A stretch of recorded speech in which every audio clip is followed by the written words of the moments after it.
एक बार एक सेठ ने पंडित जी को भोजन का निमंत्रण दिया, पर उस दिन पंडित जी का एकादशी का व्रत था, इसलिए वे स्वयं नहीं जा सके। उन्होंने अपने 2 शिष्यों को सेठ के यहाँ भोजन करने के लिए भेज दिया। जब दोनों शिष्य लौटे तो आश्चर्य की बात ये थी कि एक शिष्य प्रसन्न था और दूसरा अत्यंत दुखी।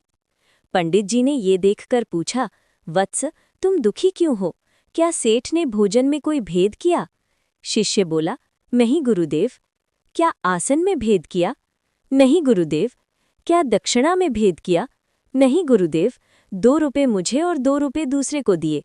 अब पंडित जी और भी चकित हो गए। तो फिर दुख का कारण क्या है? दुखी शिष्य बोला, गुरुदेव, मैं सोच रहा था सेठ बहुत बड़ा आदमी है, कम से कम 10 रुपए दक्षिणा देगा, पर उसने केवल 2 रुपए दिए, इसलिए मैं दुखी हूँ। फिर पंडित जी ने दूसरे शिष्य से पूछा, और तुम प्रसन्न क्यों हो?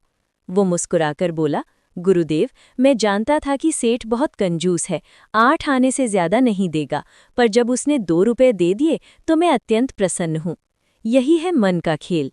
संसार में घटनाएं तो समान रूप से घटती हैं, पर कोई उन्हीं घटनाओं से सुखी होता है और कोई दुखी।